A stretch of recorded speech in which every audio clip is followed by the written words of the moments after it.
विद्यार्थी जी, कैसे हैं आप लोग? उम्मीद करता हूं बहुत अच्छे होंगे। आप सभी का स्वागत है दिशा हिंदी एंड इंग्लिश क्लासेस पर।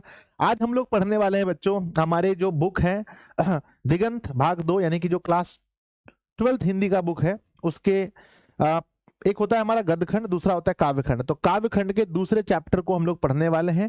कवि परिचय पहले हो चुका था, आज हम लोग देखने वाले हैं इस पाठ में जो कविता दिया गया है इसके अर्थ को हम लोग समझने वाले हैं। तो मेरे प्यारे विद्यार्थी जी, जल्दी से आप लोग लाइव आ जाइए। आप सभी को गुड इवनिंग। मेरे साथ जुड़ चुके हैं सुशील कुमार जी, अमरीश कुमार, आयुषी, अलका, सुजीत हैं, राज हैं और मेरे विद्यार्थी कंचन कुमारी हैं। बहुत सारे मेरे प्यारे प्यारे बच्चे हैं। आइए हम लोग स्टार्ट करते हैं क्लास को, ज्यादा टाइम बर्बाद नहीं करते हैं बच्चों। इंटर 2026 के लिए हम लोग पढ़ रहे हैं, हिंदी पढ़ रहे हैं। काव्यखंड में हमारा दूसरा चैप्टर जिसका नाम पद है, और ये पद सूरदास जी का है। क्योंकि बच्चों हमें बताना पड़ता है सूरदास का है, क्योंकि हमारा तीसरा चैप्टर भी पद है और वो तुलसीदास जी का है। संपूर्ण अर्थ को देखेंगे, मजा ही आ जाएगा आप सभी को। जल्दी से आप सभी लोग इस सेशन को अपने दोस्तों में शेयर कर दीजिए, जितना जल्दी हो सके मेरे बच्चे, है ना। व्हाट्सएप पर, टेलीग्राम पर, स्टोरी में, स्टेटस में, जहां लगाना है फटाफट से क्लास को आप लोग लगा दीजिए। स्टार्ट करें? यस। नेक्स्ट मेरे विद्यार्थी जी, सबसे पहले श्री गणेशाय नमः। गणेश जी का आशीर्वाद बहुत जरूरी है। प्यारा सा मोटिवेशन आता है, जिसने भी खुद को खर्च किया है दुनिया ने उसी को सर्च किया है।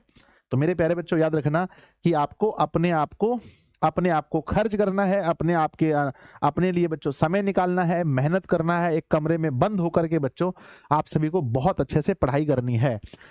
एक बार फिर से आप सभी का तहे दिल से बहुत बहुत धन्यवाद कि आज बच्चों अपना प्यारा सा जो चैनल है दिशा ऑनलाइन क्लासेस, वहां पर मेंबर की संख्या कितनी पूरी हुई बताओ बच्चों, कि डीओसी पर कितने लोग हो गए तो 1.9 मिलियन यानी 19 लाख विद्यार्थी जी हमारे मेन चैनल से अपने दिशा परिवार में जुड़ गए। चलिए प्यारे बच्चों, जैसा कि आप जानते हैं, क्या आपने कवि परिचय पढ़ लिया है? अगर मैं पूछूं बच्चों, क्या आपने कवि परिचय इस चैप्टर का पढ़ लिया है? हाँ, सब लोग यस लिखेंगे। लगभग 30,000 से भी ज्यादा बच्चे, जिस समय इस वीडियो को रिकॉर्ड कर रहा हूं तब तक आप लोगों ने कवि परिचय पढ़ लिया है। कवि पढ़ना भी किसके बारे में है मेरे बच्चे? सूरदास जी के बारे में। सूरदास जी के बारे में। प्यारे बच्चों, हमारे पास आंख है, आपके पास आंख है, फिर भी हम लोग सोचते हैं भाई आंख भी है तो अपने आप को सोचते हैं मैं गरीब हूं, मेरे पास ये नहीं है, मेरे पास वो नहीं है। लेकिन बच्चों, एक ऐसे व्यक्ति जिनको दिखाई नहीं पड़ता था, फिर भी उन्होंने कृष्ण लीला का, कृष्ण के बचपन की सभी घटनाओं को उन्होंने लिखा है। बच्चों, ऐसे धन्य को हमारा नमन है मेरे बच्चे। कृष्ण की बचपन का, है ना, कृष्ण के बचपन के जितने भी, है ना, कृष्ण भगवान के, कृष्ण के बचपन के जितने भी चित्र हम लोग देखते हैं या उनके बारे में सुने हैं कि उन्होंने माखन खाया, है ना मेरे बच्चे, ये सब किसने बताया है? ये सब सूरदास जी ने बताया है। अब इस चैप्टर में आपको बहुत मजा आने वाला है। प्यारे बच्चों, आप लोग बताइए सुबह कितने बजे सोकर उठते हैं या उठाए जाते हैं? मेरे बच्चे, जो लोग स्वयं उठते हैं, जो लोग स्वयं जगते हैं, वो लोग एक क्लिक कीजिए। जो जगाए जाते हैं जगाए जाते हैं वो लोग बच्चों 2 क्लिक करेंगे जल्दी से। क्या आप सुबह खुद से जगते हैं या कोई जगाता है आपको? मम्मी, पापा, भैया, दीदी, बताओ जल्दी से। ठीक है, अधिकांश बच्चे कमेंट बॉक्स में लिख रहे हैं गुरुजी बताओ कि आप खुद जगते हैं कि आपको जगाया जाता है? सर 5 बजे सोकर उठते हैं। अच्छी बात है, जब क्लास की जाएगी सुबह सुबह तो पता चलेगा। आप स्वयं जगते हैं या जगाए जाते हैं? सर स्वयं जगते हैं, जगाए जाते हैं। चलो, अगर आप स्वयं भी जगते होंगे बच्चों तो आपको याद होगा कभी ना कभी आपको भी जगाया जाता होगा, है ना। चलिए हम लोग स्टार्ट करते हैं। अब देखते हैं कि माँ यशोदा अपने पुत्र कृष्ण को कैसे जगा रही है। बच्चों, सबसे पहले देखेंगे यहाँ पर कितने पद हैं बताओ, इसमें कितने पद हैं? आप लोग ये तो जान ही गए होंगे कि हमें इसमें कुल 2 पद पढ़ने हैं। कितने पद पढ़ने हैं? 2 पद पढ़ने हैं। सबसे पहला जो है, ध्यान दीजिएगा, 2 पद हैं, ध्यान दीजिए। प्रस्तुत 2 पद वात्सल्य भाव के हैं और सूरदासना और सूर सागर से संकलित हैं। तो जो भी पद हम लोग पढ़ने वाले हैं उसमें कौन सा भाव है, कमेंट बॉक्स में लिखेंगे कौन सा भाव में पढ़ेंगे। तो वात्सल्य भाव, वात्सल्य भाव क्या होता है? जो एक माँ और बेटे के बीच में प्रेम है, उस प्रेम को वात्सल्य प्रेम कहा गया है। उस भाव को वात्सल्य भाव कहा गया है। और बच्चों ये दोनों पद कहाँ से लिए गए हैं? ये दोनों पद सूर सागर नाम का जो उनकी रचना है उनसे लिया गया है। कहते हैं पहले पद में क्या होता है, दुलार भरे कोमल मधुर स्वर में सोए हुए बालक कृष्ण को भोर होने का संकेत देते हुए जगाने का वर्णन है। तो आप लोग ये समझ गए होंगे कि पहले पद में क्या होगा, पहले पद में किसको जगाया जा रहा है, किसको जगाया जा रहा है, किसको जगाया जा रहा है? तो कहेंगे गुरुजी कृष्ण को कृष्ण को जगाया जाएगा पहले पद में। दूसरे पद में कहते हैं, दूसरे पद में पिता नंद की गोद में बैठकर बालक कृष्ण को भोजन करते हुए दिखाया गया है। और बच्चों दूसरे पद में कौन अपने पिता की गोद में बैठकर भोजन कर रहे हैं? कौन अपने पिता की गोद में बैठकर भोजन कर रहे हैं? तो यहां पर भी कृष्ण होगा। तो प्यारे बच्चों हम लोग जब छोटे थे तो मम्मी ऐसे बोलती थी, रे मुटका उठ न रे, रे गुड़का उठ न रे, रे पतल सुटका उठ न रे, है ना, दीन हो गले उठ न रे, सब बच्चा कोचिंग गेले, सब कोई स्कूल गेले, उठ न रे। हंसना मत बच्चों ठीक है। दूसरार बच्चा सनी भोरे भोरे उठी गए, घास आनी दल के, गाय खोल के, गाय का चारा दल के, उठ न रे। बोलो ऐसा होता था ना हम लोगों में? Yes sir. हम लोगों को सुबह होने का संकेत ऐसे दिया जाता था कि सभी लोग उठ के गाय चराने चले गए, सभी बच्चे उठ के पढ़ने चले गए स्कूल, सभी बच्चे खेलते हैं, ऐसा हम लोगों को बताया जाता था। लेकिन भगवान कृष्ण को क्या कहा जा रहा है, आइए देखते हैं भगवान कृष्ण को क्या कहा जा रहा है। कहते हैं ध्यान दीजिएगा, कहते हैं जागिए व्रजराज कुंवर। व्रजराज कहा जाता था कृष्ण भगवान को। कहते हैं जागिए व्रजराज कुंवर, कमल कुसुम फूले। कमल का मतलब होता है बच्चों कमल, कुसुम का मतलब जो फूल है, और फूले मतलब खिल गए, यानी कमल के फूल खिल गए। सुन के कैसा लगता है? उनकी मम्मी कह रही है, हे व्रजराज कुंवर जगिए, कमल कुसुम फूले, कमल के फूल खिल गए हैं, भोर होने का संकेत दे रहे हैं। कुमुद वृंद संकुचित भय। और बच्चों कुमुद का जो फूल है वो संकुचित भय गए, मतलब कि वो सिकुड़ गए हैं।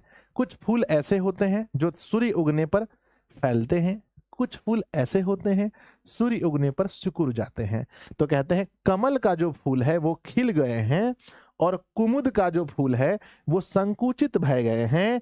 और भृंग लता भूले, और भृंग जो जुगनू होते हैं, जो जुगनू होते हैं कीड़े मकोड़े होते हैं, वो लताओं में यानी पेड़ पौधों में सब लोग मंडरा रहे हैं, मंडरा रहे हैं। तो हे व्रजराज कुंवर उठ जाइए, कमल के फूल खिल गए हैं, कुमुद के फूल सिकुड़ गए हैं, और जो जो भवड़े हैं वो चारों तरफ मंडरा रहे हैं। तो मेरे बच्चे अगर आप समझ गए तो प्यारा सा दिल बनाकर भेजिए, गुरुजी समझ गए इतने इतने आदर से हम लोगों को कहाँ उठाया जाता है। इसके अर्थ को अगर आप समझना है तो मैं नोट्स में लिख करके दूंगा बच्चों, नोट्स में लिख करके ये अर्थ आपको मिलेगा। अर्थ लिखा है, माता यशोदा बालक कृष्ण से कहती है, माता यशोदा बालक कृष्ण से कहती है, हे ब्रजराज कुंवर भोर हो रही है जागिए, कमल के फूल खिल गए हैं, कुमुद यानी रात रानी जो रात में खिलती है, वे पुष्प मुरझा गए हैं, भौरे लताओं में छिप गए हैं या मंडरा रहे हैं चलो बच्चों सब लोगों का दिल आ चुका है, प्रिया, साक्षी, सना, नीरज, सबका दिल आ चुका है। चलो भाई अब दूसरे में चलते हैं। कहते हैं कहते हैं ना, तमचुर खग रोड सुनहूं बोलत बनराई। बच्चों आप लोगों को पता होगा तमचूर कहा गया है मुर्गा को। तमचूर किसको कहते हैं? मुर्गा को। और खग मतलब होता है पक्षी। कहते हैं कि मुर्गा पक्षी जो है, मुर्गा पक्षी जो है, रोड मतलब होता है आवाज, सुनहूं बोलत बनराई। कहते हैं कि वन में, जो वन में मुर्गा बोलने लगे, है ना, कैसे बोलते हैं मुर्गा बच्चों? Cock cock cock cock cock cock cock cock cock cock, है ना। तो कहते हैं कि मुर्गा बोलने लगे, मतलब एक संकेत देने से कृष्ण भगवान नहीं उठे तो दूसरा संकेत दे रहे हैं कि देखिए वनों में जो है मुर्गा बोल रहे हैं, और रामभती गौ खरकानी में, रामभती मतलब गाय की आवाज, गाय रंभाती है, कहते हैं गाय जो है ह्याओ ह्याओ, है ना। तो बच्चों रामभती गौ खरकानी में, खरकानी मतलब होता है बच्चों गुहाल, जहां गाय को बांधा जाता है। कहते हैं कि गाय जो है अपने गुहाल में रंभा रही है, ह्याओ ह्याओ कर रही है। बछड़ा हितधाई, यानी अपने बछड़ा के पास जाने के लिए, अपने बछड़ा के पास जाने के लिए। रुकिए, हम कृष्ण को लेकर आते हैं और हम यशोदा बनते हैं। देखिए ये हमारा कृष्ण है, ये हमारा कृष्ण है, और हम कृष्ण को कहते हैं तमचुर खगरोर सुनहु बोलत बनराई, रामभती गौ खर कानी में बछड़ा हितधाई। हे कृष्ण, मुर्गा जो है वो वन में बोल रहे हैं, गाय जो है अपने गुहाल में अपने बच्चे के पास जाने के लिए, अपने बछड़े को के पास जाने के लिए रंभा रही है। यानी कृष्ण अब उठ जाओ, कृष्ण सुबह हो गया है, उठ जाओ। चलिए तो बच्चों आगे देखते हैं, समझ गए तो प्यारा सा दिल बनाकर भेजिए कि यस सर। हम लोगों की मम्मी कुछ नहीं करती बच्चों, हम लोगों की मम्मी जो है एक पतला ऐसा छड़ी लाती, इतना बड़का, ठीक है, और हम लोग जब सोए रहते तो एक दो बार तो पहले कम्बल हटाती है, नहीं उठे, वो छड़ी लेकर के दूसरी छड़ी खींच के मारती, तो अपने बोलते हैं एकदम मिजाज जो है कि एकदम पूरा शांत हो जाता हम लोग का। आइए तो देखते हैं बच्चों, कहते हैं कहते हैं मेरे विद्यार्थी जी कि, है ना, मुर्गे एवं अन्य पक्षियों का शोरगुल सुनाई दे रहा है, मुर्गे अन्य पक्षियों का शोरगुल सुनाई दे रहा है। पेड़ पौधों, है ना, पेड़ पौधों बोल रहे हैं, यानी पेड़ पौधों में बोल रहे हैं, माफ कीजिए बच्चों, पेड़ पौधों में क्या कर रहे हैं, वो लोग बोल रहे हैं। गाय गौशाला में रंभा रही हैं अपने बछड़े को दूध पिलाने के लिए, अपने बछड़े के पास जाने के लिए या उन्हें दूध पिलाने के लिए। समझ गए? यस सर जी। चलो अब देखते हैं तीसरा, है ना। तो एक बार उन्हें ये बताया गया कि देखिए कमल के फूल खिल गए, कुमुद के फूल संकुचित हो गए, और लहना और भवड़े जो है मंडराने लगे, उठ जाइए। फिर कहा देखिए मुर्गा और पक्षी सब जो है वन में जा करके मतलब बोलने लगे, गाय जो है अपने बछड़े के पास जाने के लिए रंभा रही है, उठ जाइए। अब देखिए तीसरा क्या उदाहरण देती है, तीसरा कहते हैं देखो, फिर हम कृष्ण को लाएं क्या, कृष्ण को लाएं क्या? हाँ लीजिए, हाँ लीजिए बच्चों, 1.5 करोड़ का तकिया है, 3.5 करोड़ का मेरा बेड है। कहते हैं ना, विधु मलिन रवि प्रकाश गावत नर नारी।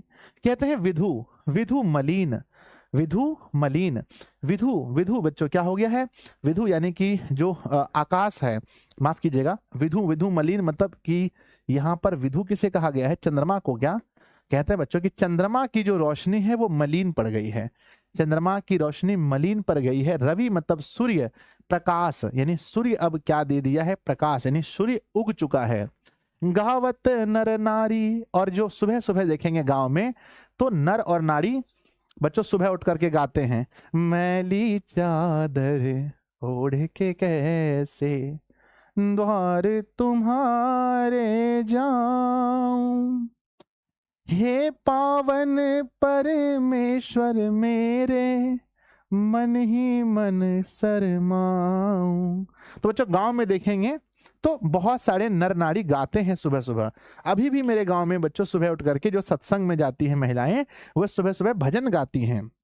तो कहते हैं कि विधु मलिन रवि प्रकाशा गावत नर नारी, सूर श्याम प्रातः उठो। सूर श्याम किसे कहा गया है, कृष्ण भगवान को कहा गया है कि हे सूर श्याम, प्रातः मतलब कि सुबह सुबह उठो।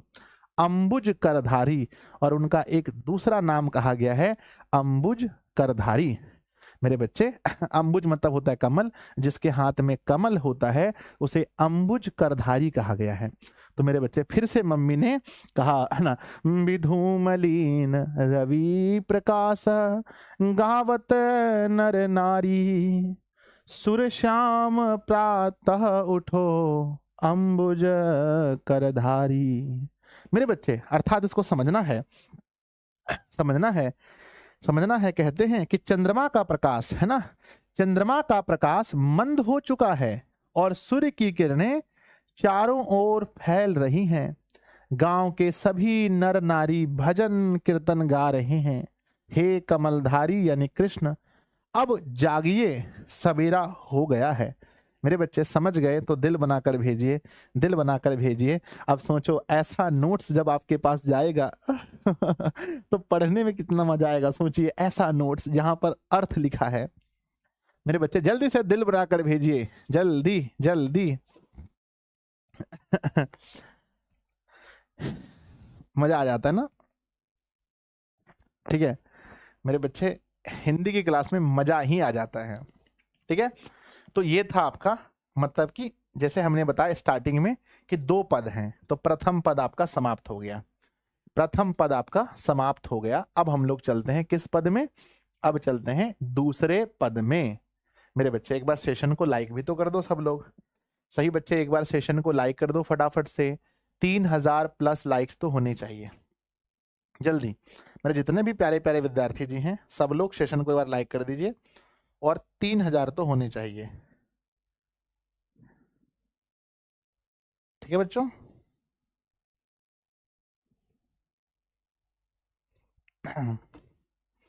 मेरे विद्यार्थी जी सब लोग सेशन को लाइक कर दीजिए। चलिए आइए आइए आइए है ना। अब चलते हैं दूसरे पद में। बच्चों पहले पद का भावार्थ, एग्जाम में 5 नंबर का क्वेश्चन पूछा जाएगा कि प्रथम पद का भावार्थ लिखिए या सारांश लिखिए। तो बच्चों क्या प्रथम पद का भावार्थ आप लोग लिख देंगे? देखिए प्रथम पद में हमने क्या देखा कि प्रथम पद में हम लिखेंगे कि प्रस्तुत प्रथम पद हमारी पाठ्य पुस्तक दिगंत भाग 2 के सूरदास रचित पद शीर्षक कविता से लिया गया है। ये लिखना है कि भाई कि पद शीर्षक कविता से लिया गया है। इस पद के माध्यम से कवि कहते हैं कि इस पद में माता यशोदा दुलार भरे कोमल मधुर स्वर में, दुलार भरे कोमल मधुर स्वर में बालक कृष्ण से कहती है, हे ब्रजराज कुंवर भोर हो रही है, जागिए, कमल के पुष्प खिल रहे हैं, कमल के पुष्प खिल रहे हैं, कुमुद के पुष्प मुरझा गए हैं, कुमुद के पुष्प मुरझा गए हैं, भौरे लताओं में छिप गए हैं, भौरे लताओं में छिप गए हैं, मुर्गा एवं अन्य पक्षियों का शोरगुल सुनाई दे रहा है, पेड़ पौधे भी बोल रहे हैं, गाय गौशाला में रंभा रही है बछड़ों के पास जाकर दूध पिलाने के लिए, चंद्रमा का प्रकाश मंद हो चुका है और सूर्य की किरणें चारों ओर फैल रही हैं, गांव के सभी नर नारी भजन कीर्तन गा रहे हैं, हे कमलधारी कृष्ण अब जागिए सवेरा हो गया है। तो प्यारे बच्चों अगर पूछा जाएगा कि सूरदास के पहले पद का भावार्थ लिखें तो कितने बच्चे हैं जो लिख पाएंगे? एक बार हाथ खड़ा कीजिए, हाथ खड़ा कीजिए। कितने ऐसे बच्चे हैं जो सूरदास के प्रथम पद का भावार्थ लिख देंगे? चलिए मेरे बच्चे, बहुत बड़ी खुशखबरी है आप लोगों के लिए कि आप लोगों को बहुत ही जल्दी नोट्स मिलने वाला है। 2 चैप्टर काव्य खंड का, 2 चैप्टर गद्य खंड का, 2-2 चैप्टर का नोट्स आपको बहुत जल्दी मिलने वाला है। मेरे सभी बच्चे लिख देंगे जिन्होंने दिशा से पढ़ा। एक बच्चा भी ऐसा नहीं है जो कह दे हम नहीं लिख सकते हैं, सब लिख पाएंगे। स्टार्ट करें? चलिए अब शुरू हो रहा है दूसरा पद। यहां से कौन सा पद शुरू हो रहा है बच्चों?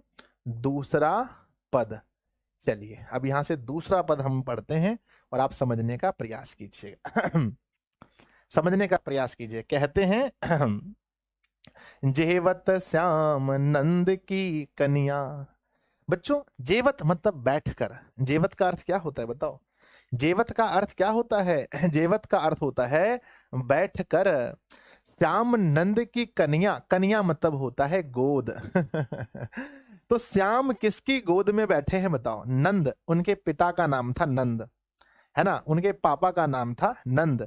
तो कहते हैं श्याम यानी कृष्ण अपने पिता के गोद में बैठकर, कृष्ण अपने पिता की गोद में बैठकर जेवत श्याम नंद की कन्या, है ना, पिता है ना, श्याम अपने पिता की गोद में बैठकर कछुक खात कछु धरनी गिरावत, कुछ खा रहे हैं और कुछ जमीन पर गिरा रहे हैं, है ना। कहते हैं कि कछुक खात कछु धरनी गिरावत, धरनी मतलब होता है धरती, धरनी मतलब होता है धरती, कछुक का मतलब होता है कुछ। बच्चों कहते हैं कि कुछ खा रहे हैं और कुछ कहाँ गिरा रहे हैं, बताओ कमेंट बॉक्स में। बच्चा लोग को देखे होंगे कि ऐसे खाते हैं और थोड़ा बहुत गिराते हैं। जेवत श्याम नंद की कन्या कछुक खात कछु धरनी गिरावत, छवि निहर ना छवि निरखती नंद रनिया। और कहते हैं बच्चों कि कृष्ण भगवान अपने पिता की गोद में बैठकर कुछ खा रहे हैं और कुछ जमीन में गिरा रहे हैं। छवि मतलब कि इस तस्वीर को, ये जो घटना हो रहा है, इस तस्वीर को कौन देख रहे हैं, है ना, छबरी, है ना, क्या छवि निरखती नंद रानियां, और जो नंद की रानियां हैं, जो बच्चों नंद की रानियां यानी जो उसकी जो पत्नी है, या कह लीजिए जो वहां गोपी लोग हैं, वो इस छवि को देख रहे हैं। समझ गए? तो प्यारा सा दिल बनाकर भेजिए। गुरुजी समझ गए कि इसमें बताया गया है कि श्री कृष्ण जो है अपने पिता की गोद में बैठकर कुछ खा रहे हैं और कुछ गिरा रहे हैं, और इस छवि को रानियां जो गोपियां हैं वो कह सकते हैं, या नंद की रानी यानी कि न मतलब जो उनकी माँ है वो उसको देख रही है। मेरे बच्चे आइए इसके अर्थ के साथ हमने लिखा है ना, कि जेवत श्याम नंद की कन्या कछुक खात कछु धरनी गिरावत, छवि निरखती नंद रानिया। मतलब बालक कृष्ण, है ना, बालक कृष्ण नंद बाबा की गोद में बैठकर खा रहे हैं, कुछ खा रहे हैं, कुछ धरती पर गिरा रहे हैं।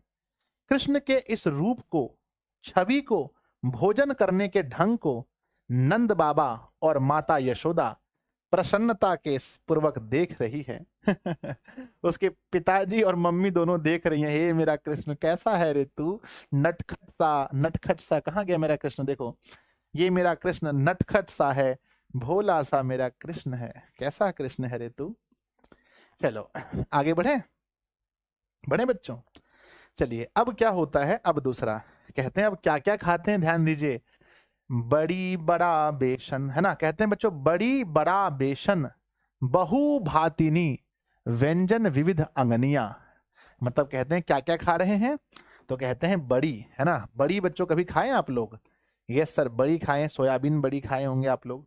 बड़ी, बड़ा, जो बड़ा होता है आप लोग सुने होंगे कि भाई बड़ा भी बिकता है दुकान में, बड़ी बड़ा बेसन का बना हुआ बड़ा, बड़ी बड़ा बहु भातिनी मतलब बहुत भांति भांति, भांति मतलब बहुत अलग अलग प्रकार के व्यंजन विविध अंगनिया, कहते हैं उनके सामने बहुत सारे व्यंजन रखे हैं, है ना, बहुत सारा दही है, मक्खन है, बड़ी है, बड़ा है, बहुत सारा भोजन उसके सामने रखा हुआ है।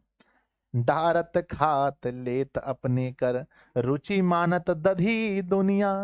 कहते हैं डारत खात, कहते हैं डालते हैं और खाते हैं, अपने कर यानी अपने से लेकर, मतलब उसमें हाथ डालते हैं और अपने से लेकर खाते हैं। कहते हैं रुचि मानत, और माना जाता है कि उसकी सबसे रुचि, सबसे रुचि जो थी दधी दोनिया, मतलब दही और, है ना, दही, दही और दोनिया यानी कि समझिए कि बच्चों उनका माखन, दही और माखन जो है उसका सबसे फेवरेट था। इसलिए कहते थे जब कृष्ण चोर पकड़े जाते थे, कहते थे भोर भई, भोर भयो गैयन के पीछे मत, है ना, भोर भयो गैयन के पीछे मधुबन में मैं जायो कि मैया मोरी मैं नहीं माखन खायो। जब वो पकड़े जाते थे तो कहते थे मैं नहीं माखन खायो, है ना। तो मेरे विद्यार्थी जी ध्यान दीजिएगा, कहते हैं कि बड़ी बड़ा बेसन बहु भातिनी, बहुत ही प्रकार के व्यंजन उनके आंगन में, उनके सामने रखा हुआ रहता था। डारत खाद लेत अपने कर, अपने से लेकर डालते थे, अपने से खाते थे, है ना। और रुचि कर दही, है ना, रुचि मानत दधी दोनिया, ये माना जाता है कि दही और माखन उसकी रुचि सबसे फेवरेट भोजन था। सबसे फेवरेट भोजन बच्चों उनका दही और माखन था। आइए देखते हैं। मेरे बच्चे कहते हैं कहते हैं कि बेसन से बनी बड़ी, बेसन से बड़ी बड़ी, बड़ा एवं विभिन्न प्रकार के व्यंजन, विभिन्न प्रकार के व्यंजन को अपने हाथों से लेकर खाते हैं और कुछ छोड़ देते हैं। मिट्टी के पात्र में रखी हुई दही में विशेष रुचि लेते हैं। दही अत्यंत स्वादिष्ट लग रहा है। बच्चों कहते हैं उनके सबसे फेवरेट जो है, जितना भी भोजन वहां रखा था, सबसे फेवरेट भोजन उनका क्या था? तो दही उसका सबसे फेवरेट भोजन था। बच्चों समझ गए? तो प्यारा सा दिल बनाकर भेजिए कि यस गुरुजी यहां तक समझ गए।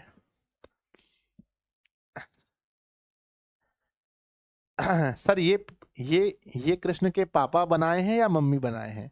ये नहीं लिखा है इसमें। वो तो पापा की गोद में बैठकर खा रहे हैं। अब मम्मी ने बनाया हो या उनके घर के नौकर चाकर ने बनाया हो, ये तो अलग वाली बात है बच्चों।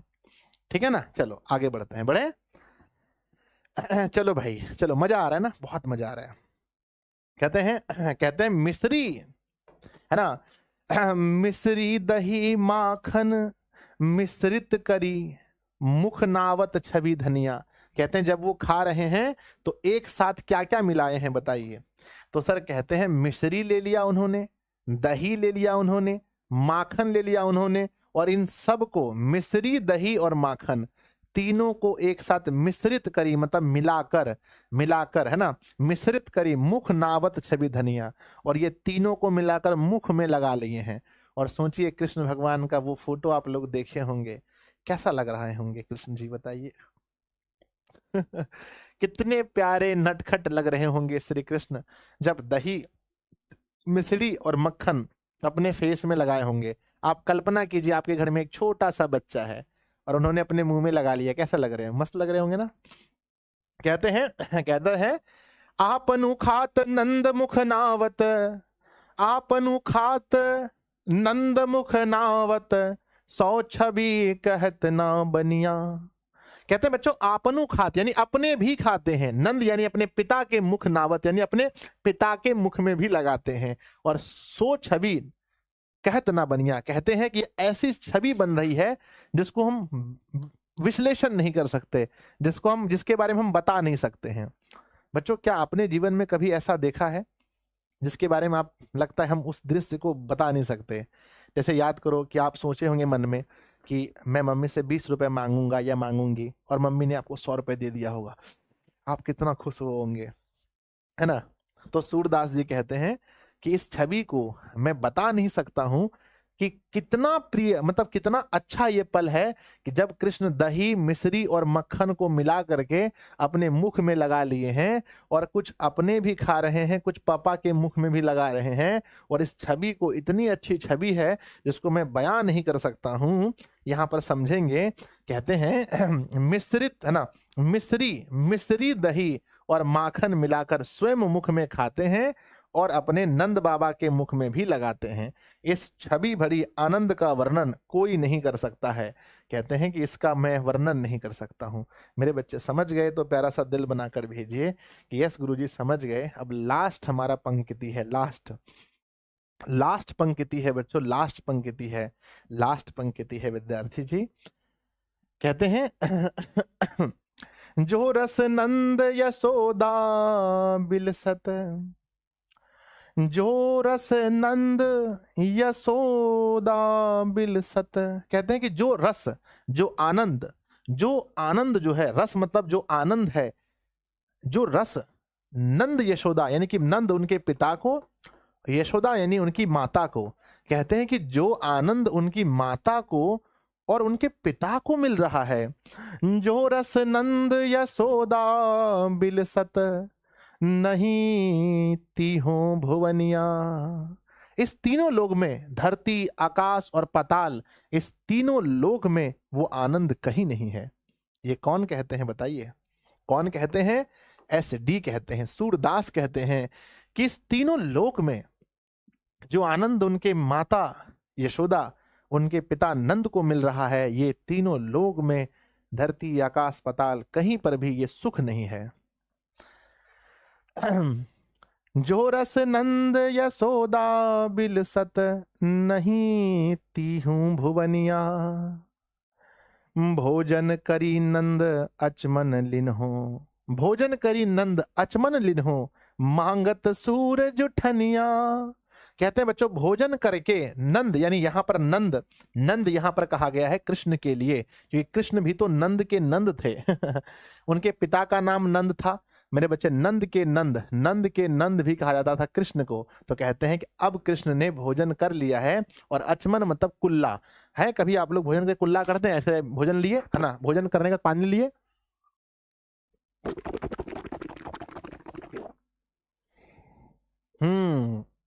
जो फेंकते हैं सो बोलते हैं कुल्ला करना।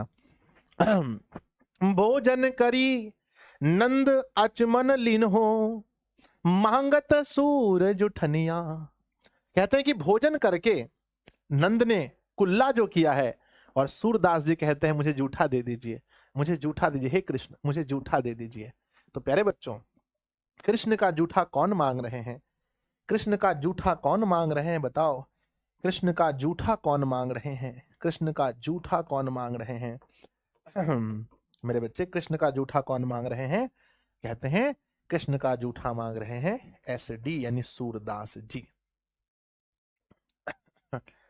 कृष्ण है ना, सूरदास जी कह रहे हैं भैया मुझे तो जूठा भी दे दो, है ना। अब समझिए बच्चों, कहते हैं नंद बाबा, नंद बाबा और माता यशोदा जिस रह का पान कर रही है, जिस रह का नहीं, जिस रस का पान, माफ कीजिए, जिस रस का पान कर रही है, वह तीनों लोक में दुर्लभ है, वो कहीं नहीं मिल सकता है। नंद बाबा भोजन करने के बाद कुल्ला करते हैं, कुल्ला मतलब अचमन। तब सूरदास जी उस जूठन को मांगते हैं, उस जूठन को प्राप्त करना अपना सौभाग्य समझते हैं, है ना। यहाँ नंद बच्चों, यहाँ जो नंद है वो कृष्ण के पिता के बारे में ही कहा गया है। आई एम रियली सॉरी, मैंने वहां कृष्ण कह दिया। कृष्ण के पिता के बारे में ही कहा है कि जो भोजन कृष्ण ने उन्हें खिलाया है और उसको खाने के बाद नंद बाबा यानी कि उनके पिता कुल्ला कर रहे हैं, तो सूरदास कहते हैं अगर मुझे जूठा भी मिल जाए तो मेरा सौभाग्य हो। और फिर बच्चों मिलने के बाद कहेंगे पायो जी मैंने राम रतन धन पायो। तो बच्चों वही जानते हैं कि हमें क्या मिला है। तो मेरे बच्चे अगर आप समझ गए, है ना, अगर आप समझ गए तो प्यारा सा दिल बनाकर भेजिए कि यस यस गुरुजी हम लोग समझ गए, समझ गए, समझ गए, है ना। समझ गए तो बताइए ये सर समझ गए, सब कुछ समझ में आ गया, है ना। सूरदास जी खुद लिखे हैं या कहीं से लाइन के, है ना, लाइन के लिए हैं? नहीं सर, सूरदास ने खुद लिखा है बच्चों, सूरदास ने खुद लिखा है। चलो अब इसके भावार्थ को एग्जाम में पूछा जाएगा कि सूरदास के द्वितीय पद का भावार्थ लिखें। तो सूरदास के द्वितीय पद का भावार्थ सुनिएगा या सारांश सुनिएगा। द्वितीय पद में क्या क्या हुआ है उसको लिखना है। तो लिखना है प्रस्तुत द्वितीय पद हमारी पाठ्य पुस्तक दिगंत भाग 2 के सूरदास रचित पद शीर्षक कविता से लिया गया है। इस पद के माध्यम से कवि कहते हैं, इस पद के माध्यम से कवि कहते हैं, बालक कृष्ण नंद बाबा की गोद में बैठकर खा रहे हैं, कुछ खा रहे हैं तो कुछ धरती पर गिरा रहे हैं। कृष्ण के इस रूप को, छवि को, भोजन करने के इस ढंग को नंद बाबा और माता यशोदा प्रसन्न होकर देख रही है ना। आगे बेसन, है ना, बेसन से बनी बड़ी, बड़ा एवं अन्य प्रकार के व्यंजन को अपने हाथों से लेकर कुछ खाते हैं, कुछ गिराते हैं। मिट्टी के पात्र में रखी हुई दही में विशेष रुचि लेते हैं, है ना। दही अत्यंत स्वादिष्ट लग रहा है। मिश्री, दही, माखन मिलाकर स्वयं मुख में खाते हैं और नंद बाबा के मुख में लगाते हैं। इस छवि का वर्णन कोई नहीं कर सकता है। इस समय नंद बाबा और माता यशोदा जिस रस का पान कर रहे हैं वह तीनों लोक में दुर्लभ है। नंद बाबा भोजन करने के बाद कुल्ला कर रहे हैं, तब सूरदास जूठन मांग रहे हैं। सूरदास इस जूठन को प्राप्त करने में अपना सौभाग्य समझते हैं। यानी बच्चों जो पूरा आपने पढ़ा उसको एक बार लिखना है। तो बताइए किनको किनको ऐसा लग रहा है कि सर हम इसके भावार्थ को भी लिख देंगे? खैर ऐसा बहुत कम पूछा जाता है कि द्वितीय पद का भावार्थ लिखें, अगर पूछा गया तो आप इजीली लिख पाएंगे बच्चों। तो बताइए क्या सूरदास के पहले पद को और सूरदास के दूसरे पद को मेरे प्यारे प्यारे बच्चों ने समझ लिया है? मुझे जरूर बताइएगा क्या आपने पहले और दूसरे पद को समझा है? हाँ या ना बच्चों, यस और नो? मुझे विश्वास है आप लोग समझे होंगे। अब नेक्स्ट क्लास में क्या होने वाला है? नेक्स्ट क्लास में होने वाला है बच्चों सिर्फ और सिर्फ question and answer. Question and बच्चों आंसर होने वाला है अगली क्लास में, ठीक है? अच्छा, हिंदी के सिलेबस को लेकर किसी को चिंता तो नहीं है ना? बताओ, किसी को हिंदी के सिलेबस को लेकर चिंता है क्या? हिंदी के सिलेबस को लेकर किसी को चिंता है क्या? नहीं होना चाहिए, नहीं बच्चों। अभी भी मेरे पास 8 महीने का टाइम है, चार कम से कम 6 महीने का टाइम है, और मुझे पढ़ाना है चैप्टर कितना, 22 चैप्टर और, ठीक है बच्चों। जबकि यानी कि 66 क्लास मात्र लेना है बच्चों बुक का, मात्र 66 क्लास लेना है बच्चों मुझे बुक का, यानी कि एक चैप्टर 3 क्लास में। तो बच्चों 180 दिन में 66 क्लास तो हो ही जाएगा ना बुक का, तो टेंशन नहीं लेने का, ठीक है ना? टेंशन नहीं लेने का, देने का बच्चों। कभी अगर क्लास व्लास भी अगर छूट जाए तो टेंशन मत लीजिए, हिंदी विषय में तो बिल्कुल भी टेंशन मत लीजिए, ठीक है? तो मेरे बच्चे, मेरे विद्यार्थी जी, आप सभी लोग कमेंट बॉक्स में जरूर लिखिएगा कि आपको आज का क्लास कैसा लगा, ये सेशन कैसा लगा। और सब लोग बच्चों लाइक भी कर दीजिएगा सेशन को। सभी लोग कमेंट जरूर कीजिएगा, आप लोग बहुत कमेंट करते हैं, मुझे अच्छा लगता है। कमेंट कीजिएगा बच्चों, मैं खुद से पढ़ता हूँ कमेंट को, और जब भी मौका मिलता है मैं कमेंट को लाइक भी करता हूँ, ठीक है? बाकी मिलते हैं बच्चों कल की क्लास में, तब तक के लिए आप पढ़ते रहिए, हंसते रहिए, मुस्कुराते रहिए, ठीक है? सर आर्ट्स संकाय में मैथ लिया हूँ, मैथ का बैच मैथ में पढ़ाइए सर। अच्छा, उसमें हम ऐड करवा देंगे आर्ट्स वाले में, ठीक है? मैथ चले। नोट्स बहुत जल्दी मिलेगा, बहुत जल्दी नोट्स बहुत जल्दी मिल जाएगा भाई मेरे।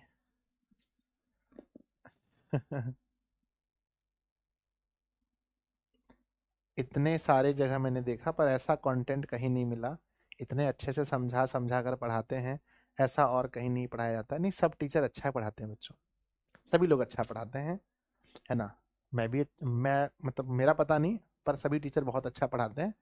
आपको जहां समझ में आ गया वो आपके लिए अच्छे टीचर हो गए, है ना? अगर आपको यहाँ समझ में आता है तो आप यहाँ पढ़ो, लेकिन मैंने पूरा कविता पढ़ा दिया। जय बत श्याम नंद की कणिया, कछु खावत कछु धरनी गिरावत। चलो बच्चों, बाय सभी को।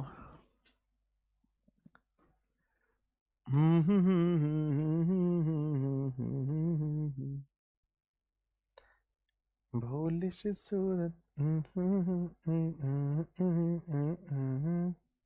बाय बच्चों।